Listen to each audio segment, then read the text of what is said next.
നിന്നെ കിട്ടിയ അന്ന് മുതൽ തുടങ്ങിയാടി എന്റെ കഷ്ടകാലം. ഇന്ന് നിങ്ങൾ എന്റെ ജീവിതത്തിലേക്ക് വന്നു, അന്ന് പോയത് എന്റെ സന്തോഷം. അന്ന് എന്റെ പല കുടുംബക്കാരും പറഞ്ഞാടി നിന്നെ കെട്ടല്ലേ കെട്ടല്ലേ എന്ന്. അതിന്റെ ശാപാടി ഞാനിന്ന് അനുഭവിക്കുന്നു. അന്നത് കേട്ടിരുന്നെങ്കിലേ എന്റെ ജീവിതം ഇങ്ങനെ രക്ഷപ്പെട്ടനോടോ. നിന്നോട് ആരാടി കഷ്ടപ്പെട്ട് ജീവിക്കാൻ പറയുന്നത്? പട്ടിലെ കളഞ്ഞിട്ട് പോടി.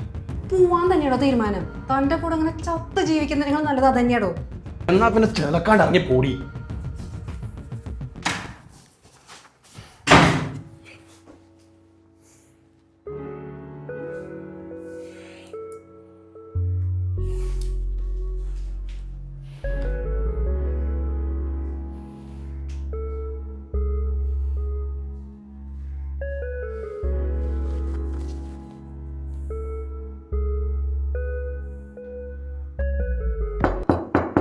എന്താ? എനിക്ക് എന്നെ കുറച്ച് വിലപ്പെട്ട സാധനങ്ങൾ എടുക്കാനുണ്ട്. എന്താന്ന് വെച്ചെടുത്തു.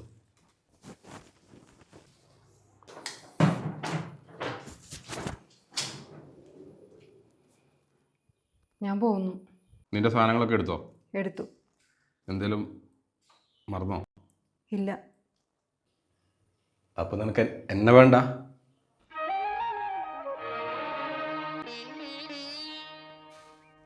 പൊക്കോളം പറഞ്ഞിട്ടല്ലേ. ഓഫീസിലെ വർക്ക് തീരാഞ്ഞിട്ട് അവിടുന്ന് ബോസിന്റെ ചീത്ത, ആകെ പ്രഷർ അടി, കയ്യിൽ നിന്ന് പോയി. എനിക്ക് എന്തേലും ഒരു വിഷമം ഉണ്ടായാൽ പറയാൻ നീ ഇല്ലുള്ളൂ. എന്നോടല്ലേ എനിക്ക് ഓപ്പണായിട്ട് പറയാൻ പറ്റും. പറ്റില്ല എന്ന് ഞാൻ പറഞ്ഞു. ബിബി എന്നെ എന്ത് വേണമെങ്കിലും ചെയ്തോ, തല്ലിക്കോ, വഴക്ക് പറഞ്ഞോ, എന്തായാലും എനിക്ക് കുഴപ്പമില്ല. ഞാൻ കാരണമാണ് ബിബിയുടെ ജീവിതം എങ്ങനെയായെന്ന്. ഇറങ്ങി പോകാനൊന്നും പറയല്ല ബിബി, എനിക്ക് സഹിക്കാനാവണില്ല അതൊന്നും. സോറിയടാ, സോറി മോനെ, പറ്റിപ്പോയി, ക്ഷമിക്കും. എന്തേ കാണിക്കുന്ന? സോറി പറയേ എന്നോടോ? ഞാനങ്ങനെ ഓണൊരുത്തന എൻ്റെ ചെക്കൻ സോറി ഒന്നും പറയണ്ട. എൻ്റെ മുന്നിൽ മാത്രമല്ല എവിടെ തല ഉയർത്തി നിൽക്കണത് എനിക്കിഷ്ടം. സോറി എന്നും പറയണ്ട. ഒരു വീടായി പല പ്രശ്നങ്ങളും ഉണ്ടാവും. വല്ലാത്തൊരു ആശ്വാസം. ഒന്ന് ചിരിക്കേ. ഒരു പ്രശ്നമൊന്നുമില്ലല്ലോ? ഒരു കുഴപ്പമില്ല. നീ ഓക്കെ അല്ലേ? ഞാൻ ഓക്കെ. നല്ല വിഷപ്പൊടി ഓഫീസിൽ നിന്ന്. ആണോ? എന്തേലും ഉണ്ടോ? എന്നാ ഒരു മിനിറ്റ്, ഇപ്പൊ കൊണ്ടുവരാട്ടാ.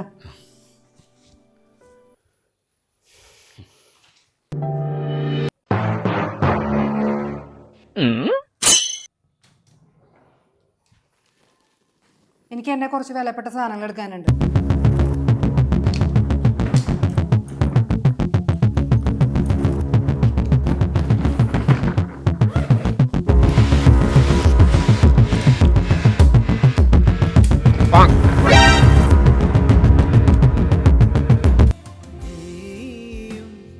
ഇന്ന് എനിക്കൊരു കാര്യം മനസ്സിലായി. അവൾക്ക് ഏറ്റവും വിലപ്പെട്ടത് അത് ഞാനാ. അത് സത്യാടോ. അവർക്ക് ഏറ്റവും വിലപ്പെട്ടത് അത് നമ്മളാ. ഭാര്യ ഭർത്താക്കന്മാർ തമ്മിൽ പല പ്രശ്നങ്ങളുണ്ടാവും. അതൊക്കെ ഉണ്ടല്ലോ, ഇതുപോലൊരു സോറി പറഞ്ഞ് ഇങ്ങനെയൊന്ന് കെട്ടിപ്പിടിച്ചാൽ തീരുന്ന പ്രശ്നങ്ങളേ ഉള്ളൂ. ഒന്ന് പോയി കെട്ടിപ്പിടിച്ചാലോ? ഓഹോ, ഇത്രയൊക്കെ ആയിട്ടും തനിക്ക് ഇപ്പോഴെന്നെ സംശയമാണോ? അവനവൻ കുരുക്കുന്ന കുരുക്കഴിച്ചെടുക്കുമ്പം കുലുമാൽ